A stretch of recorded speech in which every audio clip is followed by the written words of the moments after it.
बोलो जयकारा बोल मेरे श्री गुरु महाराज की जय। सभी गुरुमुख प्रेमियों से सप्रेम जय सच्चिदानंद। अगर हमें किसी भी प्रकार की कोई वस्तु की ज़रूरत हो, किसी से कुछ मांगना हो, कुछ भी किसी से उधार ले रहे हों या चाहते हैं कि कोई हमारी मदद करे, तो हम दीनहीन बन जाते हैं। एक प्रार्थना का एक स्वरूप बना लेते हैं, एक प्रार्थना का प्रकार बना करके ये हम मांग करते हैं जिससे कुछ चाहिए, क्योंकि हम ये बड़े अच्छे से जानते हैं कि अगर किसी से कुछ लेना है, और इतना ही नहीं, अगर कुछ रुपए पैसे देकर भी कोई सामान खरीदते हैं किसी शोरूम में, किसी दुकान में जाकर के, किसी कंपनी से जाकर, तो भी ये एक प्रकार से मांगने का, यानी उस वक़्त जो हमारा भाव होता है कि अगर भीड़ लगी हो तो पहले मुझे दे दो भैया,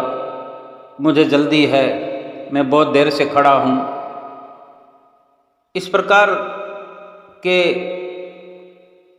जो मांगने का स्वरूप है, इसको दीनहीन कहा जा सकता है, गरीबी कही जा सकती है, यानी नम्रता कह सकते हैं कि विनम्र भाव से एक प्रार्थना का स्वरूप बना करके हम, ऐसा लगता है जैसे हम प्रार्थना कर रहे हैं।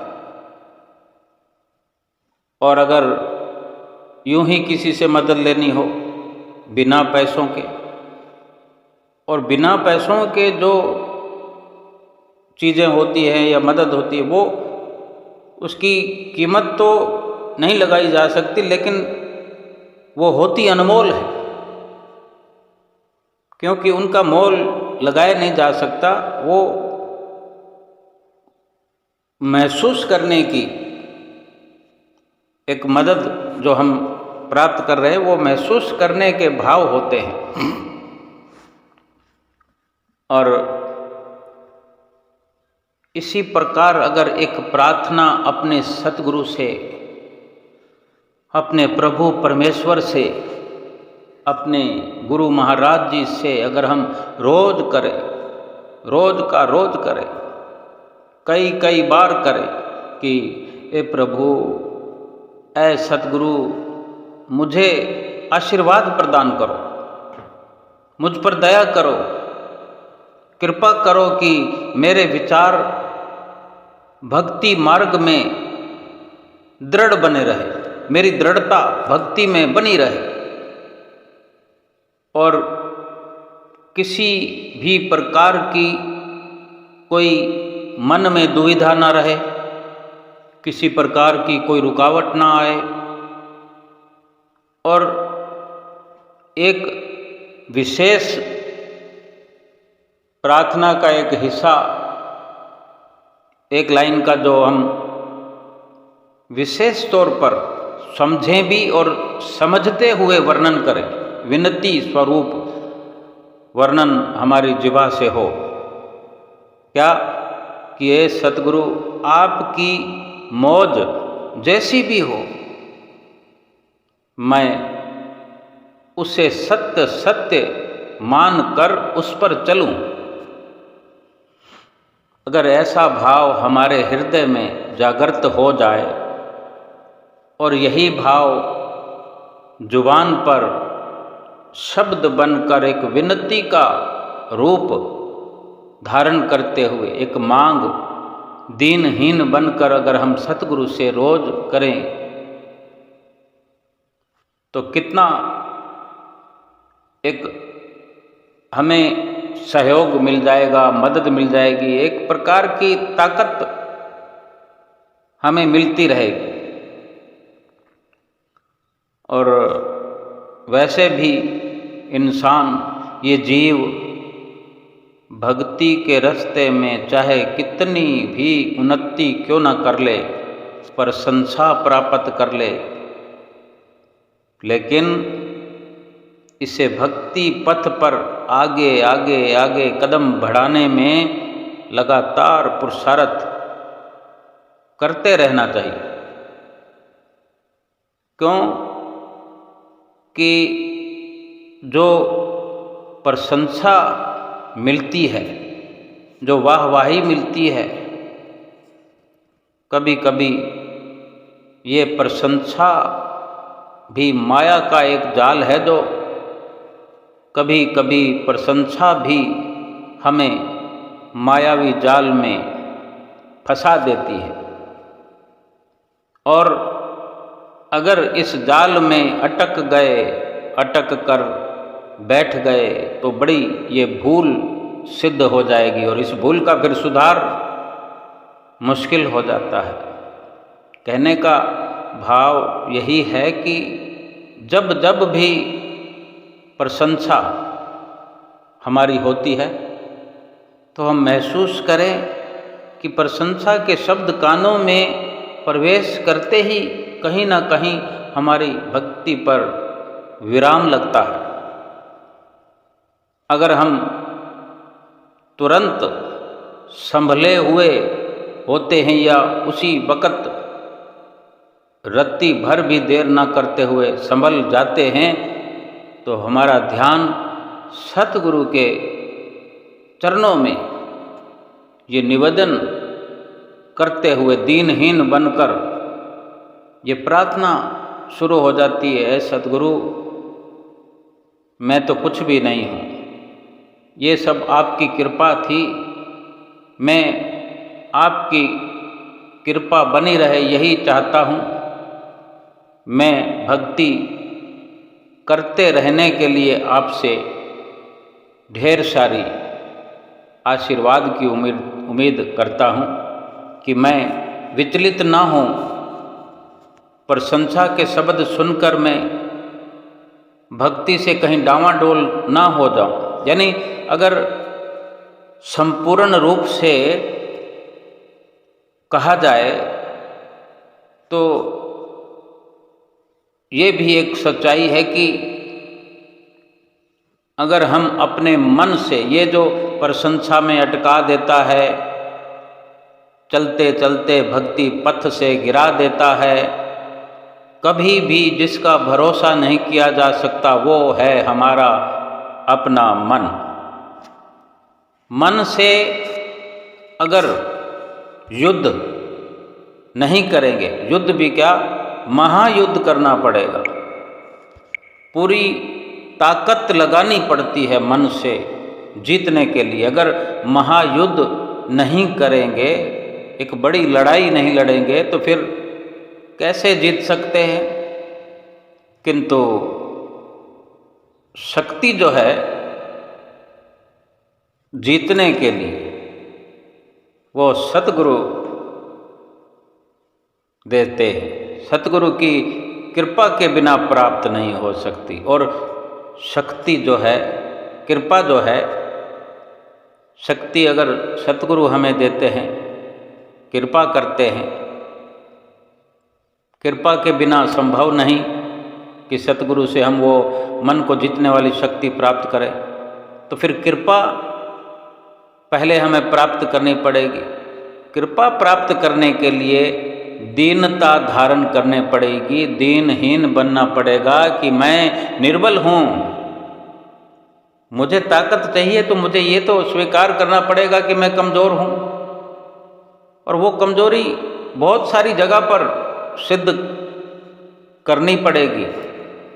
यानी बहुत सारी जगह से भी तात्पर्य यह है कि कई वक्त पर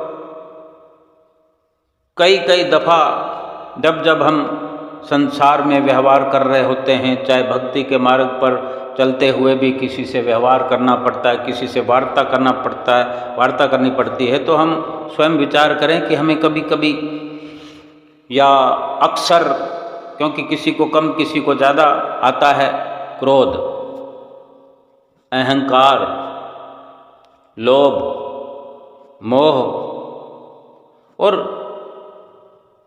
दीनहीन हमें समय समय पर बनते रहने की एक लगातार कोशिश करते रहना पड़ेगा। दीनता यानी गरीबी, अपने आप को छोटा बनाना, अदना बनाना, ये दिल से होना चाहिए। केवल ऊपरी ऊपरी दिखावे से, जैसे दुनिया के अंदर मतलब परस्ती का व्यवहार चलता है कि जब भी किसी को कोई ज़रूरत हो तो हम देखते हैं कि वो किस प्रकार ऐसे कमज़ोर बन जाते हैं, बावड़े बन जाते हैं और नाटकीय ढंग से किसी से अपनी हेल्प करवा लेते हैं और तुरंत हेल्प होते ही, मदद होते ही, काम निकलते ही फिर पहचानने से भी इनकार कर देते। जैसे वो एक लाइन भी है कि मतलब निकल गया तो पहचानते नहीं, यूं जा रहे हैं जैसे कि जानते नहीं। ये दुनिया का व्यवहार है, लेकिन हम सतगुरु के सेवक हैं। हमें सतगुरु के आगे नहीं, बल्कि जहाँ भी हमारा व्यवहार हो वहाँ भी हम दीनता, अपने अंदर एक गरीबी को धारण किए हुए कि मैं कमज़ोर हूँ, ये भीतर ही भीतर हमारे अंदर धारणा बनी होनी चाहिए कि सतगुरु के आगे बाहरी रूप से हम जा कर के ये, या सतगुरु के आगे खड़े होकर, चाहे घर में स्वरूप के आगे, मूर्ति के आगे ही सही, लेकिन सबसे पहले तो विचार हमारे भीतर से उठते हैं। भीतर से अगर हमने दीनता धारण की हुई है, जहाँ किसी से व्यवहार होता है, कहीं बहस होती है, तो अपने आप को छोटा महसूस करके हम किनारा कर लेते हैं, बहस में नहीं पड़ते, किसी से जीतने की कोशिश नहीं करते। ये सतगुरु की सीख है और एक ये सेवक का धर्म है। और ये दीनता और गरीबी धारण किए हुए का एक जो वास्तविक एक स्वरूप है, अगर मन में भीतर अपने हमारे दीनता धारण की हुई है तो हमें जीतने का शौक़ नहीं होगा। और इस प्रकार से हारते हारते हमें मन से जीतने की, मन से लड़ने की सतगुरु से ताकत भी मिलेगी और हम मन से जीत कर सफलता प्राप्त करेंगे, भक्ति पथ पर आगे बढ़ते चले जाएंगे। सतगुरु से अगर हम दीनहीन बनकर किसी भी प्रकार की प्रार्थना करते हैं और वो दीनता हमारी वास्तविकता है, अगर सत्यता यही है कि हम दीनहीन हैं, अपने आप को गरीब समझते हैं, चाहे हमारे पास लाखों हों, करोड़ों हों, या हम शरीर में कितने भी हष्ट पुष्ट हों, लेकिन जहाँ मन से बाजी मारनी है, मन से जीत हासिल करनी है, मन को हराना है, वहाँ शरीर की ताकत की ज़रूरत नहीं है। शरीर से कमज़ोर व्यक्ति भी मन से जीत सकता है जब भीतर गरीबी धारण करके अपने सतगुरु की कृपा प्राप्त किए हुए भक्ति के मार्ग पर अग्रसर होता चला जा रहा कोई सेवक, गुरुमुख, आप और हम जैसा, वो मन से सदा लड़ाई लड़ने में सफलता की ओर चलता है। मन का ये भरोसा नहीं कि आज हमने किसी एक जगह पर अपने आप को अपने लाभ वाले काम में सिद्ध कर लिया, कंट्रोल कर लिया, अपने आप को सफल हो गए, तो हम ये कदापि न समझें कि अब हम आंख मूंद कर चलते चले जाएं, मन को हमने हरा लिया है। मन को हर बार बार जितना भी दुनिया का व्यवहार है, हर कदम पर मन से लोहा लेने की ज़रूरत है, मन से जीतने की ज़रूरत है। सारी दुनिया से जीतने की ज़रूरत नहीं है। भले सारी दुनिया से हारे हुए हों हम, सिकंदर बादशाह का वाकया सबने सुना है कि लगभग विश्व विजेता उसे कहते थे। उसका दुनिया में इतना डंका बज गया था, लेकिन मन से हार गया वो। और रावण मन से हार गया। दुनिया जिसका लोहा मानती थी, लेकिन वो मन के हाथों हार गए, मन की गुलामी में पराजित हुए और सर झुकाकर इस दुनिया से चले गए, हाथ खाली लेकर चले गए। क्या सतगुरु के सेवक में और इस प्रकार के जो मन के माया के गुलाम बने हुओं में फर्क नहीं होना चाहिए। हम सतगुरु के सेवक कहलाते हैं। सतगुरु हमारी कदम कदम पर रक्षा करते हैं। सतगुरु हमारी जो दीनता है उसी पर कृपा की, आशीर्वाद की बौछार करते हैं। उनको दया हो आती है और ये हमारी दीनता, हमारी गरीबी जो है ये वास्तविक होनी चाहिए, केवल कथनी की नहीं। क्योंकि सतगुरु से मतलब परिस्थिति का हमने संबंध नहीं बना के रखना है। सच्चा रिश्ता सतगुरु से बना के रखना है, हमने बना के रखा हुआ है। सद्भावना धारण करके कार्य हमें करते रहना है और सफलता मिले असफलता मिले ये अपने सतगुरु के हाथों में हमने डोर दे रखी है। सतगुरु जाने, हमें चिंता करने की जरूरत नहीं। हम चिंता न करें, परिणाम जो भी हो। अगर विफलता हाथ आती है यानी हम असफल हो गए, कोई भी कार्य संसारिक कार्य हो और हमने सतगुरु को सर्वस्व सौंप रखा है, जीत हो या हार हो, और फिर हमारी हार हो जाती है संसार में, किसी भी प्रकार का नुकसान हो जाता है। कोई सौदा खरीदते हैं, कोई खरीद फरोख्त करते हैं, किसी को खरीदने बेचने में किसी प्रकार की हानि हो गई। सतगुरु से अगर हमारा अटूट संबंध है तो विश्वास करके हम जानें कि सतगुरु हमारी कभी हानि होने नहीं दे सकते, हानि हो नहीं सकती। जो हमें दिखता है कि ये हानि है, थोड़ा हम सब्र करें, थोड़े समय में पता लगेगा कि वास्तव में वो जो हुआ वो सतगुरु की रहनुमाई में हुआ। सतगुरु सब कुछ जानते थे जो हमारी हानि हो रही थी, लेकिन उस हानि में क्या लाभ है, क्या लाभ हुआ, वो उभर कर सामने आएगा। हमारा दिल गद गद प्रसन्न हो जाएगा, अपने सतगुरु पर पहले से अधिक विश्वास हो जाएगा। जिसने सतगुरु के हाथों में अपने सफल और असफल परिणाम को सौंप दिया, उसे तो चिंता जीवन में कभी हो नहीं सकती, कोई दुख हो नहीं सकता। यदि सतगुरु की आज्ञा से सेवा में लगे हुए हैं और कोई नियम वाला साधन जो है, कुछ नियम जो हमें निभाने होते हैं, उनमें कोई कमी पेशी रह जाती है तो भी घबराने की जरूरत नहीं है। लेकिन भजन सुमरन अवश्य करना है। ये ना सोचें कि सेवा को अंजाम दे दिया है, सेवा कर ली है तो भजन अभ्यास छोड़ देने से हिसाब किताब पूरा हो जाएगा। ये ठीक नहीं है, क्योंकि सतगुरु रोज अपने वचनों में फरमाते हैं कि भजन अभ्यास में कोई भी कोताही ना करे। 2 घंटे भजन अभ्यास करना सबके लिए अनिवार्य है। तो हम स्वयं समझ सकते हैं, अंदाज़ा लगा सकते हैं कि अगर सतगुरु के मार्गदर्शन में हमारा जीवन है, हमारे सतगुरु जो है रक्षक हैं इस लोक के और परलोक के, फिर जो आज्ञा प्रदान वो करते हैं, जो रास्ता वो बताते हैं, नित्य प्रति समझाते हैं, उस पर दृढ़ता से चलना जरूरी है, चलना चाहिए। क्योंकि सेवा अपनी जगह, सुमरन अपनी जगह, और बाकी नित्य नियम जो हैं वो अपनी जगह।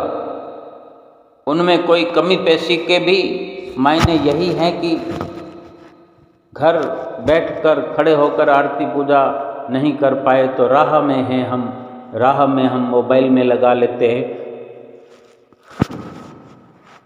मोबाइल में श्री आरती पूजा शुरू कर ली, साथ साथ हम चाहे जीभ हमारी भीतर ही भीतर रट रही है, हमारा ध्यान सतगुरु के चरणों में लगा हुआ है, मंदिर में, कुटिया में, हमारे घर में श्री परमहंस विराजमान है, कहीं भी हमारा ध्यान लगा हुआ है, हमारा ध्यान श्री परमहंसों के दर्शन दीदार की ओर, चाहे श्री गुरु महाराज जी का ध्यान हम श्री आनंदपुर के श्री मंदिर जी में विराजमान श्री गुरु महाराज जी की ओर ध्यान लगाए हुए हैं। यानी संसार में होते हुए भी संसार से हमारा ध्यान हटा हुआ रहे। कम से कम जो 5 नियमों की पालना है वो करते हुए हमारा ध्यान सतगुरु के चरणों में हो, सतगुरु के दर्शनों में हो। ये हमारा अटल प्रयास होना चाहिए, तभी पूरा लाभ हम प्राप्त कर सकते हैं। और जहाँ भी हमारा आने का, जाने का, बैठने का, संगत का, हमारा जो हमेशा का रूटीन हो, हमें सोच समझ कर उसमें बदलाव करते रहना चाहिए समय समय पर। अगर कहीं थोड़ा बहुत भी कहीं अंदेशा हो कि अब वातावरण में कुछ कमी है, वहाँ के संगत में कुछ बदलाव हो रहा है, क्यों दुनिया के अंदर परिवर्तन हर पल होते रहता है।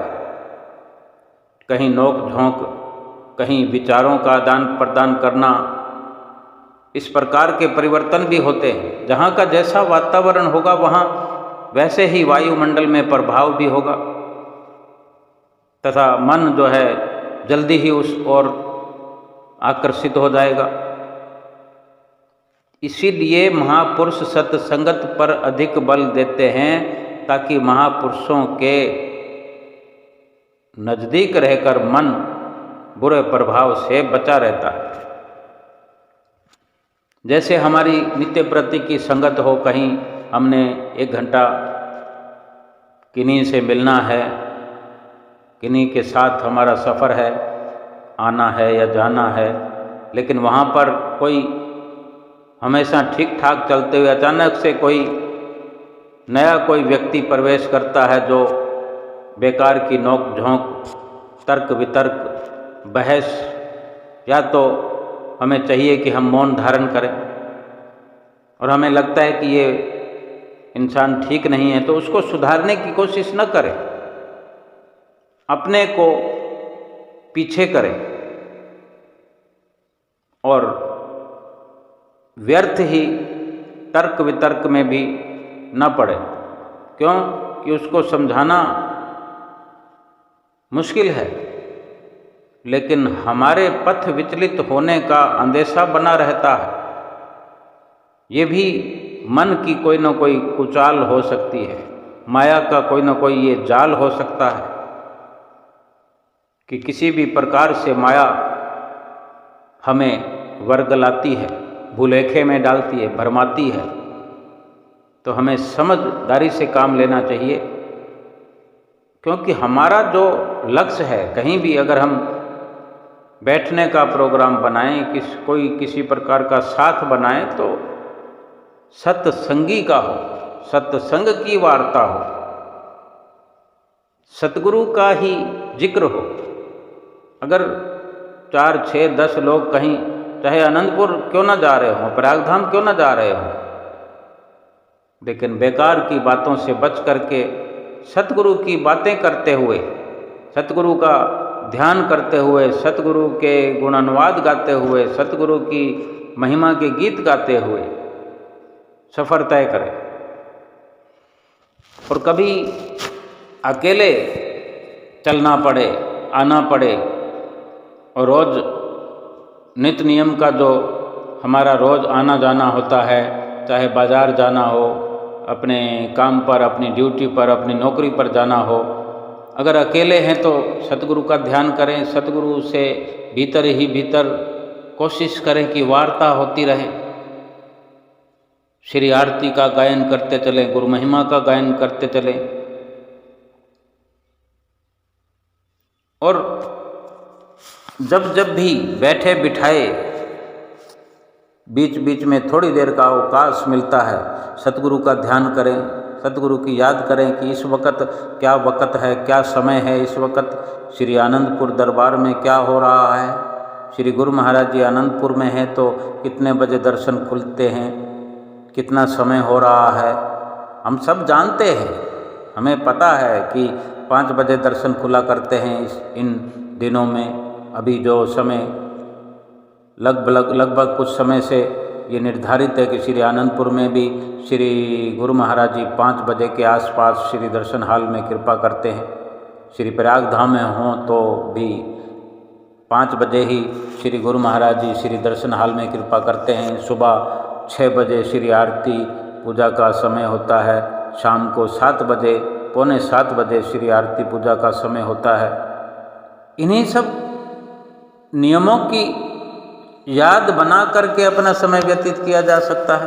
और जब हम खाना खा रहे हैं तो अपने जहन में अगर गुरु महाराज जी का ध्यान चल रहा है, या हम श्री मंदिर जी के किसी प्रोग्राम को अपने जहन में दिमाग में याद कर रहे हैं, मस्तक पर हमारे कोई विचार चल रहे हैं, या हल्के फुल्के चलचित्र चल रहे हैं कि किस प्रकार श्री गुरु महाराज जी श्री मंदिर जी से जब जाते हैं तो किस प्रकार सब गुरुमुखों प्रेमियों को आशीर्वाद देते हैं, मौज में आकर कभी तालियां बजाने का भी इशारा करते हैं। श्री गुरु महाराज जी का मकसद जो है सब गुरुमुख प्रेमियों को हंसाना, सब गुरुमुख प्रेमियों को खुशियां बांटना, उनका ध्यान संसार से हटा करके भक्ति और परमार्थ में लगाना। ये श्री गुरु महाराज जी का एक जो लक्ष्य इस दुनिया में आने का है वो यही है कि हम गुरुमुख प्रेमियों को सतगुरु की, हम परमात्मा की जो रूहें हैं उनको एकजुट करना, उनको भक्ति में लगाना, भक्ति में तरक्की कराना। सतगुरु का यही संसार में अवतरित होने का खास मकसद और लक्ष्य है। हमारा भी ये लक्ष्य होना चाहिए। अगर लक्ष्य एक से जैसा होगा, सोच एक जैसी होगी, मति सेवक और स्वामी की एक जैसी होगी, सेवक स्वामी एक मत, जो मत में मत मिल जाए, चतुराई रीझे नहीं रीझे मन के भाई। यानी जब मन के भाव एक हो जाते हैं, चतुराई जब सेवक की ओर से समाप्त कर दी जाती है और जो सेवक अपने सतगुरु की मति में मति मिला देता है, उनकी मौज में, यानी हमें तो ये प्रार्थना करनी होती है, हमें तो ये प्रार्थना करनी ही होती है कि ये सतगुरु आप दया करो, कृपा करो कि मैं आपकी मौज को सत्यता से मानूं भी और जो मौज है आपकी उस पर चलूं भी, आपकी मौज पर चलने का भरसक प्रयास करता रहूं और आपकी कृपा की मुझे सदा सदा ज़रूरत है, आपके आशीर्वाद की मुझे हमेशा हमेशा के लिए ज़रूरत है। और मैं इतना गरीब हूँ, मैं दीनहीन हूँ कि आपके सिवा तो मैं कुछ भी नहीं, मेरी हस्ती तो आपके दम से ही है, आपसे ही मेरा वजूद है, आपके बिना मैं कुछ नहीं हूँ। हमारे बिना तो सतगुरु आप भगवान हो और हमारे साथ भी भगवान हो, लेकिन हम आपके साथ में हैं तो हमारा वजूद है और आपका साथ हमें नहीं तो फिर हम कुछ भी नहीं। इसलिए सदा हमें सतगुरु के आशीर्वाद की ज़रूरत है। सतगुरु का भी आशीर्वाद हमें मिलता रहता है, मिलता रहेगा। हम अपनी संगत का ख्याल करें, हमारी उठक बैठक का ध्यान रखें, हम अपने खान पान का ध्यान रखें, हम क्या खाते हैं, किस प्रकार का खान पान है हमारा। एक हल्का और सादा भोजन अधिक से अधिक हम अमल में लाएं। जो कुदरती उपज हो खेतों की, कुदरत की ओर से जो रचना रची हुई है, उसी के भीतर, उसी के दायरे में रह करके अपना जीवन यापन करें। अपने शरीर को वही खुराक दें जो सदियों पुरानी एक परंपरा कुदरत की ओर से, प्रभु की ओर से जो बनी हुई है। गेहूं है, बाजरा है, ये सब धरती माता के अंदर से प्राप्त होता है।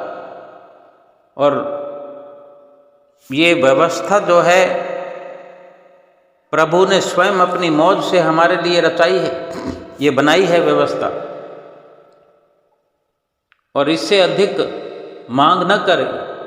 जो दुनिया के अंदर आज इतनी 56 भोग बने हुए हैं, ये सभी के सभी भक्ति से दूर करने वाले हैं, भक्ति से हटाने वाले हैं, भक्ति से बेमुख करने वाले हैं। अगर इन लालसाओं में, इन खाद्य पदार्थों में, इन पहनावों में आज इतने फैशन हैं, क्या भगत लोग, सेवक लोग सतगुरु के, या सतगुरु स्वयं, या सतगुरु के जो भी सानिध्य में संत महात्मा बने हुए हैं, जिनको सतगुरु ने कृपा की बख्शिश की है, साधु बनाया है, क्यों वो एक प्रकार का हल्का फुल्का वस्त्र, एक ही रंग का, क्या वो बदल बदल कर रंग बिरंगे कपड़े नहीं पहन सकते? रेशमी पोशाकें नहीं पहन सकते? जरूरत क्या है? और हम कुछ साल, कुछ वर्ष पीछे जाएं, 100 साल पीछे जाएं, 100 सवा सौ साल पीछे जाएं, तो वहाँ तब कौन से रंग बिरंगे कपड़े थे? मात्र 2, 4, 5 तरह की वैरायटी का कपड़ा था पुरुषों के लिए, और 2, 4, 5 वैरायटी का कपड़ा माताओं के लिए। और आज जितना पहनावा है वो भक्ति से बेमुख करने वाला है। सादगी समाप्त होती चली जाती है। भक्ति करने में दुविधा होती है, परेशानी होती है, भक्ति पर चलने में परेशानी। हम स्वयं अपने खान पान को ही देखते रह जाते हैं। हम स्वयं अपने पहनावे पर, हम अपने श्रृंगार पर नाज करते रह जाते हैं, अपनी महिमा का बखान करते रह जाते हैं। हम कोई सोना खरीद कर लाते हैं, कोई गहना खरीद कर लाते हैं, तो हम चाहते हैं कि सारी दुनिया को बता दें कि हमने आज ये आभूषण खरीदा है। कपड़े का अगर हम नया कोई पहनावा हम अगर पहनते हैं, कुछ हटके हम सोच कर लाते हैं, तो हम चाहते हैं कि सबको दिखा दें कि मैंने क्या पहना है। यानी हमारी चित्तवृत्तियाँ उसमें लीन हो जाती है।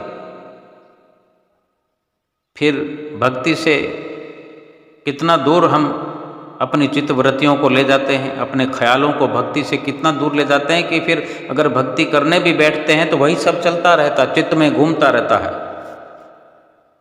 मैंने ये कपड़ा लाना है, मैं ये कपड़ा लाया हूँ, मैंने ये कपड़ा पहना हूँ, मैंने उसको दिखाया है, उसको दिखाना बाकी है। एक फंक्शन अटेंड किया, एक और फंक्शन अटेंड करना है, या कोई ब्याह शादी आए तो हमने सोचना होता है कि हमने वो लाना है, शादी से पहले वो लाना है, कुछ ऐसा गहना लाना है। यानी ये जितनी भी कामनाओं और इच्छाओं वाली लिस्ट है, ये भक्ति से हमें गुमराह करती है। तो हमें अपने लिए विचार करना है, किसी और के लिए नहीं। ये तो परोपकार से हटकर है। ये पहला परोपकार तो अपने लिए। हम दूसरों पर कब उपकार करेंगे? जब हम पहले स्वयं तैयार हो जाएंगे। हम सतगुरु की रहमतों से, उनकी नेमतों से, उनके आशीर्वादों से हम अपना परलोक संवार सकते हैं। हम सक्षम हैं।